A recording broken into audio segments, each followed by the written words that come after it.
গল্পের সওদাগর চ্যানেলে আপনাদের সবাইকে স্বাগতম। আজকে আমরা শুনব হুমায়ূন আহমেদের লেখা শেষ উপন্যাস দেয়াল, পর্ব ১।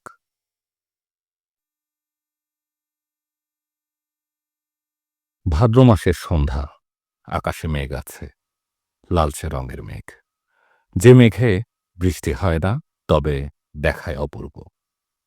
এই গাঢ় লাল, এই হালকা হলুদ, আবার চোখের নিমেষে লালের সঙ্গে খয়েরি মিশে সম্পূর্ণ অন্য রং। রঙের খেলা যিনি খেলছেন, মনে হয় তিনি সিদ্ধান্তহীনতায় ভুগছেন। শফিক চা খেতে খেতে আকাশের রঙের খেলা দেখছে। সে চা খাচ্ছে ধানমন্ডি ১০ নম্বর রোডের মাঝখানে একটা চায়ের দোকানে। অস্থায়ী দোকান ছিল, এখন মনে হয় স্থায়ী হয়ে গেছে। হালকা পাতলা শিরীষ গাছের পাশে দোকান। শিরীষ গাছের মধ্যে তেজি ভাব লক্ষ্য করা যাচ্ছে। সে আকাশ স্পর্শ করায় স্পর্ধা নিয়ে বড় হচ্ছে। শফিক চা শেষ করে পকেটে হাত দিয়ে দেখে মানিব্যাগ আনেনি। এরকম ভুল তার সচরাচর হয় না। তার আরেক কাপ চা খেতে ইচ্ছে করছে, চায়ের সঙ্গে সিগারেট। শফিক মন স্থির করতে পারছে না, সঙ্গে মানিব্যাগ নেই। এই তথ্য দোকানিকে আগে দেবে, নাকি চা সিগারেট খেয়ে তারপর দেবে? শফিকের হাতে বিভূতিভূষণের একটা উপন্যাস। উপন্যাসের নাম ইসামতি। বইটির দ্বিতীয় পাতায় শফিক লিখেছে, অবন্তীকে শুভ জন্মদিন। বইটা নিয়ে শফিক বিব্রত অবস্থায় আছে। বইটা অবন্তীকে সে দিবে, নাকি ফেরত নিয়ে যাবে? এখন কেন জানি মনে হচ্ছে ফেরত নেওয়াই ভালো। অবন্তীর বয়স ১৬। সে ভিকারুন নিসা কলেজে ইন্টারমিডিয়েটে পড়ে। শফিক তাকে বাসায় অঙ্ক শেখায়। আজ অবন্তীর জন্মদিন। জন্মদিনের অনুষ্ঠানে শফিককে বলা হয়নি। অবন্তী শুধু বলেছে, ১৩ তারিখ আপনি আসবেন না। ওই দিন আমাদের বাসায় ঘরোয়া একটা উৎসব আছে, আমার জন্মদিন। শফিক বলেছে, ও আচ্ছা। অবন্তী বলেছে, জন্মদিনে আমি আমার কোনো বন্ধু-বান্ধবকে ডাকি না। তারা যান, তার বন্ধু-বান্ধবকে খেতে বলেন। শফিক আবারও বলেছে, ও আচ্ছা। অবন্তী বলেছে, আপনাকে জন্মদিনে নিমন্ত্রণ করা হয়নি, এই নিয়ে মন খারাপ করবেন না। শফিক তৃতীয়বারের মতো বলল, ও আচ্ছা। শেষবারে ও আচ্ছা না বলে বলা উচিত ছিল, মন খারাপ করব না। যে উৎসবে শফিকের নিমন্ত্রণ হয়নি, সেই উৎসব উপলক্ষে উপহার কিনে নিয়ে যাওয়া অস্বস্তির ব্যাপার। শফিক ঠিক করে রেখেছে বইটা অবন্তীদের বাড়ির দারোয়ানের হাতে দিয়ে আসবে। সমস্যা একটাই, দারোয়ান সব দিন থাকে না, গেট থাকে ফাঁকা।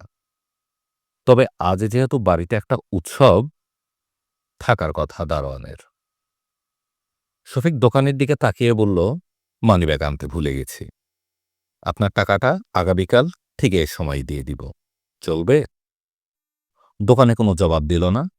সে গরম পানি দিয়ে কাপ ধুচ্ছে। তার চেহারার সঙ্গে একজন বিখ্যাত মানুষের চেহারার সাদৃশ্য আছে। মানুষটাকে মনে পড়ছে না। দোকানের সামনে কিছুক্ষণ দাঁড়িয়ে থাকলে হয়তো মনে পড়বে। শফিক অস্বস্তির সঙ্গে বলল, আমাকে আরেক কাপ চা খাওয়ান আর একটা ক্যাপস্টান সিগারেট। আগামীকাল ঠিক এই সময়ে আপনার সব টাকা দিয়ে দিব। দোকানি কাপ ধোয়া বন্ধ রেখে শফিকের দিকে তাকিয়ে আছে। মনে হয় সে সিদ্ধান্তহীনতায় ভুগছে। দোকানের চোখের চাহনি দেখে শফিক নিশ্চিত হল, তার চেহারা আমেরিকান প্রেসিডেন্ট আব্রাহাম লিঙ্কনের মতো। আব্রাহাম লিঙ্কন লম্বা আর এ বেটে, বেটে আব্রাহাম লিঙ্কন। উইলিয়াম বুথ এই আব্রাহাম লিঙ্কনকে গুলি করলে গুলি লাগত না, মাথার উপর দিয়ে চলে যেত। দোকানি বলল, আমার হাত ভিজা, আপনি বয়াম খুইলা সিগারেট নেন। ভাদ্র মাসের লাল মেঘে বৃষ্টি পড়ার কথা না, কিন্তু বৃষ্টি পড়া শুরু হয়েছে। ঘন ফোঁটা হয়ে পড়ছে। আশ্চর্যের কথা, ব্যাঙ ডাকছে। আশেপাশে ডোবা নেই যে ব্যাঙ থাকবে। ধানমন্ডি লেকের কোনো ব্যাঙ কি রাস্তায় নেমে এসেছে? বর্ষায় কই মাছ পাড়া বেড়াতে বের হয়, ব্যাঙরা কি বের হয়? শফিক ইসামতি বইটা সিগারেটের বয়ামের উপর রেখে চায়ের গ্লাস হাতে নিয়েছে। দোকানি বলল, আপনি ভেস্তেছেন কি জন্যে? চালান নিচে খাড়ান। ভাদ্র মাসের বৃষ্টি আসে আর যায়, এখন বৃষ্টি থামব, আসমানে তারা ফুটব। শফিক দোকানির পাশে বসেছে, সিগারেট ধরিয়ে চায়ের কাপে চুমুক দিচ্ছে। বৃষ্টি থামার কোনো লক্ষণ দেখা যাচ্ছে না। চায়ের দোকানের সামনে কালো রঙের একটা কুকুর এসে দাঁড়িয়েছে। কুকুরটা প্রকাণ্ড, দেশি কুকুর এত বড় হয় না। দোকানি বলল, কুত্তার শরীরটা দেখছেন? হালা ভম্বা জোয়ান। শফিক বলল, হুম, বিরাট। দোকানি বয়াম খুলে একটা টোস্ট বিস্কুট ছুঁড়ে দিল। কুকুর বিস্কুট কামড়ে ধরে চলে গেল। সে মনে হয় টোস্ট বিস্কুটের বিষয়ে আগ্রহী না, কিংবা ক্ষুধা নেই। ক্ষুধার্ত কুকুর এখানেই কচকচ করে বিস্কুট খেত, আড়ালে চলে যেত না। দোকানি বলল, প্রত্যেকদিন সন্ধ্যায় এ ভম্বা কুত্তা আহে, এরে একটা বিস্কুট দেই, মুখে নিয়ে চল্লা যায়। ঠিক করেছি কুত্তাটারে ভালো মতো একদিন খানা দিব, গোস ভাত। শফিক বলল, আপনার চেহারার সঙ্গে অতি বিখ্যাত একজন মানুষের চেহারার মিল আছে। নাম আব্রাহাম লিঙ্কন, আমেরিকার প্রেসিডেন্ট ছিলেন। দোকানি বলল, গরিবের আবার চেহারা কি? আপনার নাম কি? গরিবের নামও থাকে না, বাপ মা কাদের বইলা ডাকে। আমার নাম কাদের মোল্লা। নামের শেষে মোল্লা কেন লাগাইছি আমি নিজেও জানি না। নামাজের ধারে কাছেও নাই, মাকুন্দা মানুষ। থুতনিতে এক গাছা দাড়িও নাই, নাম হইছে মোল্লা। ছাতা মাথায় কে যেন এগিয়ে আসছে। অল্প বৃষ্টিতেই পানি জমে গেছে। লোকটা পানিতে ছপছপ শব্দ করতে করতে আসছে। শফিক আগ্রহ নিয়ে তাকিয়ে আছে। দূর থেকে মানুষটিকে চেনা চেনা লাগছে, কিন্তু পুরোপুরি চেনা যাচ্ছে না। আজকাল শফিকের এই সমস্যা হচ্ছে। প্রথম দর্শনেই কাউকে সে চিনতে পারছে না। মাস্টার সাহেব, এখানে কি করেন?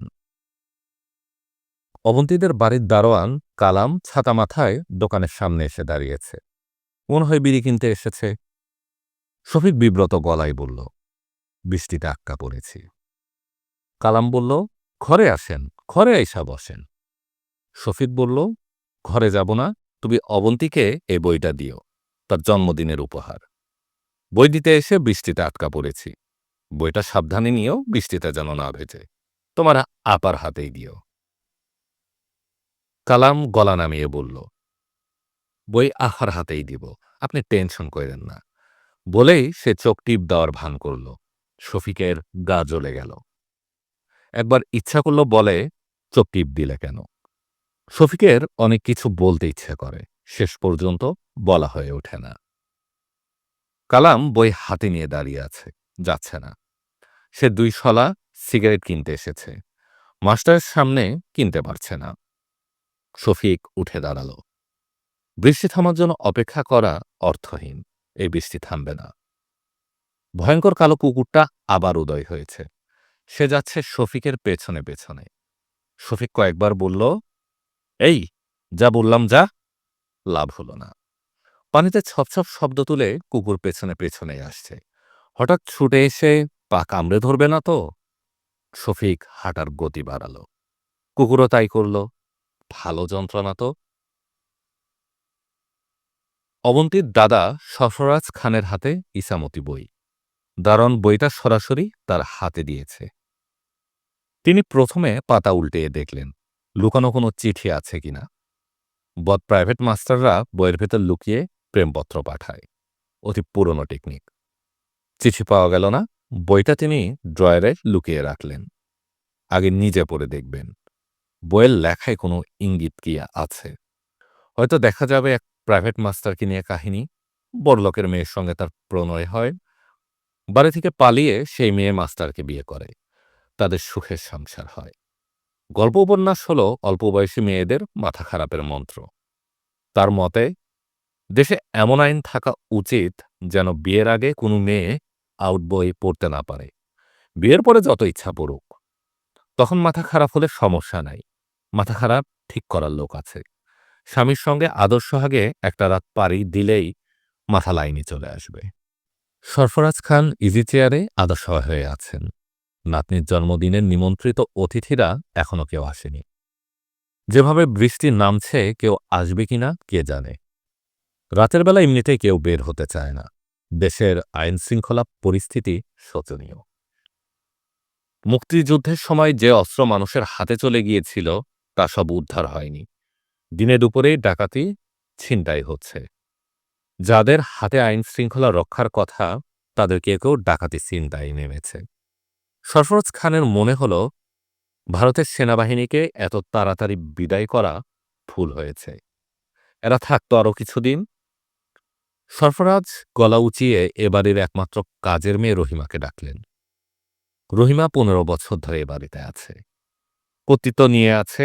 যতই দিন যাচ্ছে তার কর্তৃত্ব ততই বাড়ছে। এখন সে মুখে মুখে কথা বলে। রহিমা এসে দাঁড়ালো, মাথায় ঘোমটা দিতে দিতে বলল, কি বলবেন তাড়াতাড়ি বলেন, পাক বসাইছি। বুড়া গরুর মাংস আনছে, সিদ্ধ হওয়ানোর নাম নাই।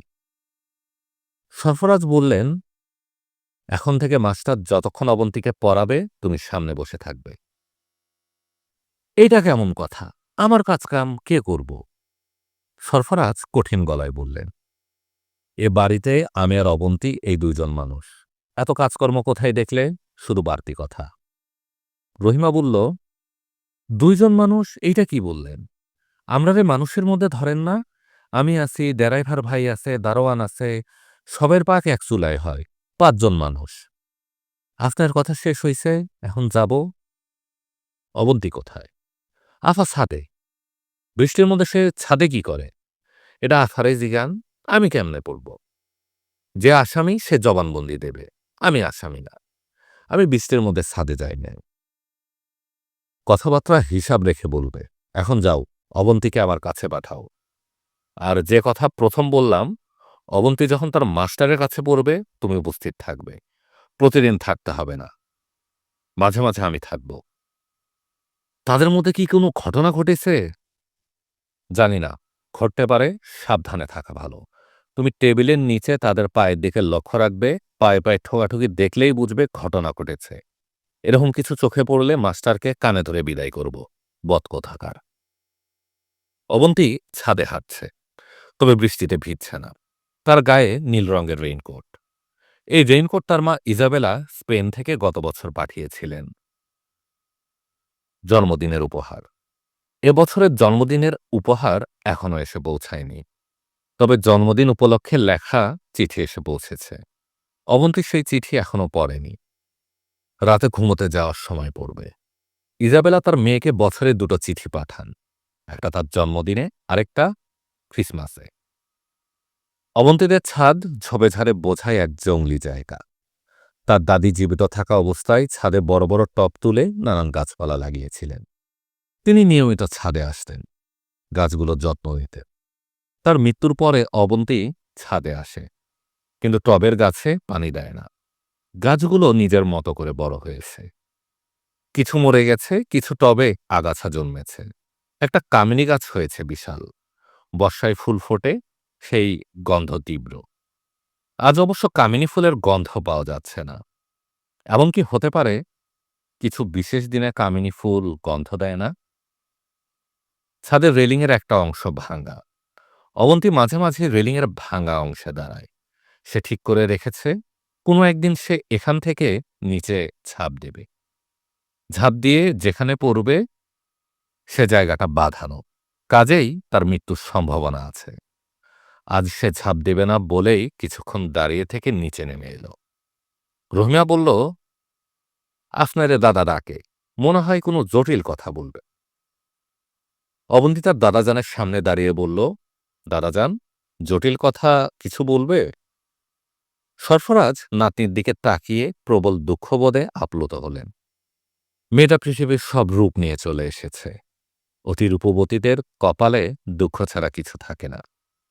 তিনি দীর্ঘ নিঃশ্বাস চাপতে চাপতে বললেন, হুম, বলবো। উপদেশমূলক কথা, জন্মদিনে উপদেশমূলক কথা শুনতে ভালো লাগে না। কি ধরনের কথা শুনতে ভালো লাগে? মজার কোনো কথা। সরফরাজ বিরক্ত হয়ে বললেন, আমি তো মজার কোনো কথা জানি না। অবন্তী বলল, আমি জানি। আমি বলি, তুমি শোনো। আমার মার নাম স্পেনের রানী ইজাবেলার নামে। রানী ইসাবেলা জীবনে দুবার মাত্র স্নান করেছেন। সরফরাজ বললেন, এটা তো মজার গল্প না, নোংরা থাকার গল্প। রানী ইসাবেলা যখন দরবারে যেতেন তখন পোশাক পরতেন, বাকি সময় নগ্ন ঘোরাফেরা করতেন। গায়ে কাপড় লাগলে গা কুটকুট করত, এই জন্য। সরফরাজ হতভম্ব গলায় বললেন, এই গল্প তোমাকে কে বলেছে, মাস্টার? উনি কেন এই গল্প করবেন? মা চিঠিতে লিখেছেন। মা চিঠিতে মজার কথা লেখেন। সরফরাজ কঠিন গলায় বললেন, যে চিঠিতে গল্প আছে সেই চিঠি আমাকে পড়তে দিবে কেন? আমার ধারণা কোনো চিঠিতে এমন কথা তোমার মা লিখে নাই। এই নোংরা গল্প অন্য কেউ তোমার সঙ্গে করেছে, বুঝেছ? অবন্তী হাসল।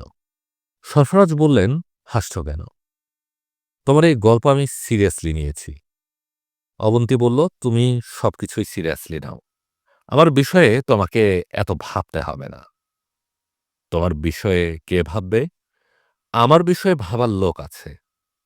লোকটাকে তোমাকে বলবো না।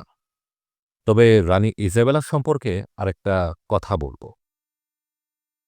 ওই নোংরা বেটির কোনো কথা আমি শুনব না। কথাটা শুনলে অবাক হবে। তোমার সঙ্গে থাকা মানে ঘন্টায় ঘন্টায় অবাক হওয়া, আর অবাক হতে চাচ্ছি না। ঘন ঘন অবাক হলে লিভারের ফাংশন ভালো থাকে। তোমার লিভারের ফাংশন ভালো থাকা দরকার। সরফরাজ বিরক্ত গলায় বললেন, কি বলবে বলে ঝামেলা শেষ করো। অবন্তী বলল, আমেরিকার প্রথম ডাকটিকিটে যে ছবি ছাপা হয়েছিল সেই ছবি রানী ইজাবেলার। সরফরাজ জবাব দেবার আগেই দরজায় কড়া নাড়ার শব্দ হল। নিমন্ত্রিত অতিথিদের কেউ কেউ এসেছেন মুহায়। অবন্তী গেল দরজা খুলতেই। প্রথম অতিথির নাম খালেদ মোশাররফ, ব্রিগেডিয়ার খালেদ মোশাররফ। অবন্তীর বাবার বন্ধু, তারা স্কুল জীবনে একসঙ্গে দাঁড়িয়াবান্ধা খেলতেন। খালেদ মোশাররফের ফুসফুসের জোর ছিল অসাধারণ। কুডাক দিয়ে ৩ মিনিট ধরে থাকা সহজ ব্যাপার না। অবন্তী মা, কেমন আছো? ভালো আছি চাচ্চু। আজ তো আমাকে অন্য দিনের চেয়ে একটু বেশি সুন্দর লাগছে। এর কারণ কি মা? চাচু, আপনি যখনই আসেন এই কথা বলেন। খালেদ মোশাররফ বললেন, আমি মিলিটারি মানুষ, যা দেখি তাই বলি। আমি তো বানিয়ে বানিয়ে কথা বলতে পারি না। অবন্তীকে আজ অন্যদিনের চেয়ে একটু কম সুন্দর লাগছে। মিলিটারিরা কি সবসময় সত্যি কথা বলে? না রে মা, যখন যুদ্ধক্ষেত্রে থাকে তখন অবশ্যই বলে। যুদ্ধের সময় মিথ্যে বলার সুযোগ থাকে না। ভালো কথা। তোমার বাবার কোনো খবর কি পাওয়া গেছে? না। মানুষটা কি হারিয়েই গেল? আশ্চর্য। অবন্তী বলল, বাবার বিষয়ে আশ্চর্য হবার কিছু নেই। কিছুদিন পর পর ডুব দেওয়া তার স্বভাব। সরফরাজ ভেতর থেকে বললেন, কে এসেছে? খালেদ? অবন্তী বলল, হ্যাঁ দাদাজান, জন্মদিনের পার্টি এখন শুরু হলো। খালেদ মোশাররফ বললেন, জন্মদিন নাকি? কার জন্মদিন? অবন্তী অবলীলায় বলল, দাদাজানের। আগে জানলে তো কিছু একটা নিয়ে আসতাম। অবন্তী বলল, এখনো সময় আছে, চট করে কিছু একটা নিয়ে আসুন। শুধু ফুল আনবেন না, দাদাজান ফুল পছন্দ করেন না। খালেদ মোশাররফ বের হওয়ার সঙ্গে সঙ্গেই সরফরাজ বললেন, কে এসেছে? অবন্তী বলল, যে এসেছে সে চলেও গেছে। সরফরাজ বলল, তার মানে? ওই শোনো, জিপ স্টার্ট দেওয়ার শব্দ, জিপ নিয়ে চলে যাচ্ছে। সরফরাজ হতভম্ব গলায় বললেন, তুই তো কিছুই বুঝতে পারছি না। আশ্চর্য। শফিক তার জিগাতলার বাসার বারান্দায় কেরোসিনের চুলায় ভাত বসিয়েছে। দুপুরের ডাল রয়ে গেছে, রাতে ডালের সঙ্গে ডিম ভাজা করা হবে। ডাল থেকে টক গন্ধ আসছে। মনে হয় নষ্ট হয়ে গেছে। গরমে নষ্ট হয়ে যাওয়ারই কথা। শফিক ঠিক করল এখন থেকে বাড়তি কিছু রান্না হবে না। যতটুকু প্রয়োজন ততটুকুই রাখবে। বাজারে চাল পাওয়া যাচ্ছে না। বাংলাদেশের মানুষ একবেলা রুটি খাচ্ছে। শফিক রুটি খেতে পারে না। রুটি বানানোও ঝামেলা। আটা দিয়ে কাই বানাও, বেলুন দিয়ে রুটি বেলো, তাওয়ায় সেকো, মেলা দিকদারি। সবচেয়ে ভালো হয় রাধানাথ বাবুর মতো একবেলা খাওয়ার অভ্যেস করলে। তিনি সূর্য ডোবার সামান্য আগে একবেলা খান। তাতে যদি তার সমস্যা না হয়, শফিকের কেন হবে? রাধানাথ বাবু এখন একটা বই লিখছেন, রবীন্দ্রনাথ এবং বৌদ্ধ ধর্ম। তার নানান রকম অদ্ভুত অদ্ভুত তথ্য দরকার হয়। শফিকের ওপর দায়িত্ব পড়ে অনুসন্ধানের। শফিককে তিনি মাগনা খাটান না, প্রতিটি তথ্যের জন্য ২০ টাকা করে দেন। রাধানাথ বাবুর কাছে শফিকের ৪০ টাকা পাওনা হয়েছে। রাধানাথ বাবু বলেছেন, রবীন্দ্রনাথ কোনো এক জায়গায় জীবন এবং মৃত্যুকে রণনীতি হিসেবে ভেবেছেন, আমার কিছুই মনে পড়ছে না। তুমি খুঁজে বের করতে পারলে ৪০ টাকা দেব। রবীন্দ্র রচনাবলী প্রথম পৃষ্ঠা থেকে পড়া শুরু করো। শফিক আজই খুঁজে পেয়েছে, কাল সকালে যাবে, টাকাটা নিয়ে আসবে। তার হাত একেবারেই খালি। খালি হাতে থাকলে তার অস্থির লাগে, মনে হয় পায়ের নিচে মাটি নেই, চোরাবালি। চোরাবালিতে সে ক্রমেই তলিয়ে যাচ্ছে। যাই হোক, কাল টাকা পাওয়া যাবে। চোরাবালি থেকে মুক্তি। রাধানাথ বাবুর কবিতার লাইন দুটি আছে নৈবদ্য কাব্যগ্রন্থে। কবিতার নাম মৃত্যু।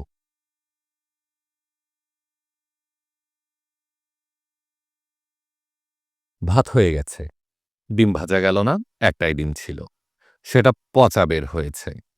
শফিক টকে যাওয়া ডাল নিয়ে খেতে বসল। কয়েক নালার বেশি খাওয়া গেল না, শরীর উল্টে আসছে। আজকের ডালমাখা ভাত অবশ্য নষ্ট হবে না। বিশাল কুকুরটা তার পেছনে পেছনে এসে মেঝেতে থাবা গেড়ে বসে আছে। সে নিশ্চয়ই ক্ষুধার্ত, তার এত বড় শরীরের জন্য প্রচুর খাদ্য দরকার। শফিক ডাল মাখানো ভাত উঠানে ঢেলে দিল। কি আগ্রহ করেই না কুকুরটা খাচ্ছে। ঘরে একটা টিনের থালা থাকলে থালায় ভাত দেওয়া যেত। পশু পাখিরাও তো কিছুটা সম্মান আশা করতে পারে। শফিক বলল, এই, তোর নাম কি? কুকুরটা মাথা তুলে তাকিয়ে খাওয়ায় মন দিল। শফিক বলল, আমি তোর নাম দিলাম কালাপাহাড়। ঐতিহাসিক চরিত্র। নাম পছন্দ হয়েছে? কুকুর এইবার ঘেউ শব্দ করল।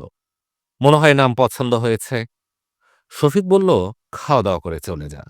আমি খুবই গরিব মানুষ। ডালটা নষ্ট না হলে আমি খেতাম, তোকে দিতাম না। আমার অবস্থান তোর চেয়ে খুব যে উপরে তা কিন্তু না। কালাপাহাড় আরেকবার ঘেউ করে শুয়ে পড়ল। তার দিন আর শেষ হয়েছে। ঝড় বৃষ্টির রাতে সে আর বের হবে না, এখানেই থাকবে। একজন প্রভু পাওয়া গেছে, এই আনন্দেও সে মনে হয় খানিকটা আনন্দিত।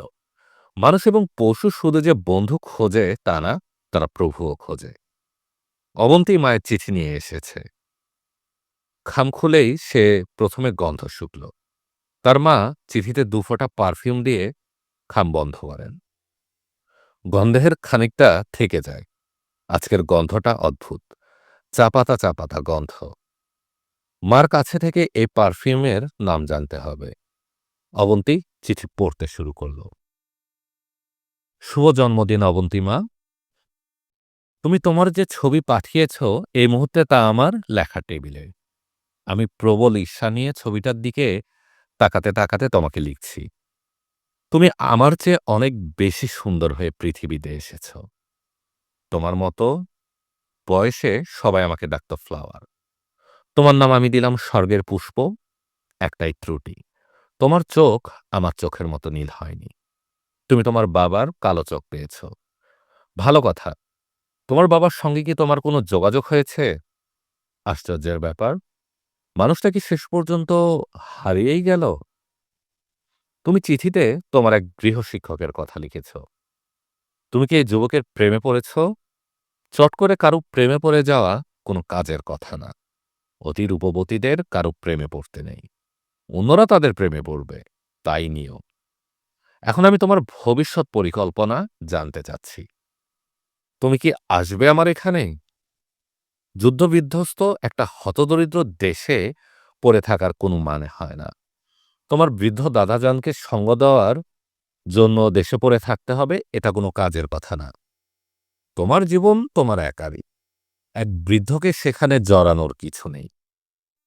সে বরং একটা কমবয়সী মেয়ে বিয়ে করুক। একজন বৃদ্ধের সঙ্গে তোমার বাস করাটাকেও আমি ভালো চোখে দেখছি না। আমি তোমাকে নিয়ে চিন্তায় আছি। লুইসের সঙ্গে আমার ছাড়াছাড়ি হয়ে গেছে, আমি একা বাস করছি। লুইসের কারণে আমি অনেক টাকার মালিক হয়েছি। ঠিক করেছি সমুদ্রের কাছে একটা ভিলা কিনে বাস করব। তুমি আমার সঙ্গে এসে থাকতে পারো। মা মেয়ে মহা সুখে জীবন পার দিয়ে দিব। তোমার জন্মদিন উপলক্ষে পারফিউমের একটা সেট পাঠালাম। তোমার ১৬ বছর হয়েছে বলে ১৬টা পারফিউম। এর মধ্যে তোমার কাছে সবচেয়ে ভালোটার নাম আমাকে লিখে পাঠাবে। যদি আমার পছন্দের সাথে মিলে যায় তাহলে পুরস্কার আছে। মা তুমি ভালো থেকো। প্রায় তোমাকে নিয়ে আমি ভয়ঙ্কর স্বপ্ন দেখি। আমার অস্থির লাগে। ইজাবেলা। মেঘ কেটে আকাশে চাঁদ উঠেছে। ভাদ্র মাসে চাঁদের আলো সবচেয়ে প্রবল হয়। চারদিকে পানি জমে থাকে বলে চাঁদের আলো প্রতিফলিত হয়ে ভাদ্রের চন্দ্ররাত আলোময় হয়। শফিক বারান্দায় কাঠের বেঞ্চে বসে আছে। বৃষ্টি ভেজা উঠান চাঁদের আলোয় চিকচিক করছে। এই রূপ শফিককে স্পর্শ করছে বলে মনে হচ্ছে না। সে ক্ষুধায় অস্থির। ক্ষুধার সময় দেবতার সামনে এসে দাঁড়ালে তাকেও নাকি খাদ্যদ্রব্য মনে হয়। কালো কুকুরটা এখনো আছে। শফিক ব্রেঞ্চে বসা মাত্র সে উঠে এসে ব্রেঞ্চের নিচে ঢুকে পড়ল। এক থালা টকে যাওয়ার ডালমাখা ভাত খেয়ে সে কৃতজ্ঞতায় অস্থির হয়ে আছে। শফিক ডাকল, কালাপাহাড়, এই কালাপাহাড়। কালাপাহাড় সাড়া দিল। ব্রেঞ্চের নিচ থেকে মাথা বের করে তাকালো শফিকের দিকে। শফিক বলল, কুকুর হয়ে জন্মানোর একটা সুবিধা আছে। খুব ক্ষুধার্ত হলে ডাস্টবিন ঘাটাঘাটি করলে কিছু না কিছু পাওয়া যায়। মানুষের এই সুবিধা নেই। কালাপাহাড় বিচিত্র শব্দ করল। শফিকের কেন জানি মনে হলো কুকুরটা তার কথা বুঝতে পেরে জবাব দিয়েছে। শফিকের হঠাৎ করেই গায়ে কাটা দিল। শফিকের মা জবেদা খানমের একটা পোষা কুকুর ছিল। জবেদা খানম কুকুরটিকে কপাল পরা বলে ডাকতেন। কেউ তার গায়ে গরম ভাতের মার ফেলে কপাল পুড়িয়ে দিয়েছিল। কুকুরটা জবেদা খানমের সঙ্গে কথা বলত এবং ভদ্রমহিলার ধারণা তিনি কুকুরের সব কথা বুঝতে পারতেন। শফিক দীর্ঘ নিঃশ্বাস ফেলে ভাবল, আমার মা সিজোফ্রেনিয়ার রোগী ছিলেন। এইসব রোগীর ক্ষেত্রে এমন ঘটনা ঘটে। আসলেই কি তাই, নাকি অন্য কিছু? জগৎ অতি রহস্যময়। হয়তো তার মা সত্যি সত্যি পশু পাখির কথা বুঝতেন। এক শ্রাবণ মাসের কথা। গভীর রাত, ঝুমঝুম করে বৃষ্টি পড়ছে। জবেদা শফিককে ডেকে তুলে বললেন, বাবা, হারিকেন আর ছাতি নিয়ে একটু আগাতো। শফিক অবাক হয়ে বলল, কোথায় যাব? ঈশ্বরগঞ্জ থেকে তোর বাবা আসছে। কাঠের পুলের কাছে এসে ভয় পাচ্ছে। তোর বাবাকে একটু কষ্ট করে নিয়ে আয় তো বাবা। শফিক বলল, বাবা এসেছেন এ খবর তুমি কোথায় পেয়েছ? কপাল পোড়া আমাকে বলেছে। কুকুরটা তোমাকে বাবার সংবাদ দিয়েছে? হুম। শফিক শীতল গলায় বলল, এক কাজ করো, কুকুরের গলায় হারিকেন ঝুলিয়ে দাও। সে বাবাকে পুল পার করে নিয়ে আসুক। জবেদা খানম ক্ষীণ গলায় অনুনয়ের ভঙ্গিতে বললেন, বাবা যা না, মায়ের অনুরোধটা রাখ, মার কথা শোন। শফিক বলল, মা, তোমার কথা আমি ১০০ বার শুনব, কুকুরের কথা শুনব না। কুকুরের কথায় ঝড় বৃষ্টির রাতে কাঠের ব্রিজের কাছে যাব না। জবেদা বলল, মানুষটা ভূতের ভয়ে অস্থির হয়ে আছে, কাঠের ব্রিজ পার হতে পারছে না। আপনারা শুনছিলেন হুমায়ূন আহমেদের লেখা উপন্যাস দেয়াল, পর্ব ১। পরবর্তী পর্ব শুনতে আমাদের গল্পের সওদাগর চ্যানেলে চোখ রাখুন।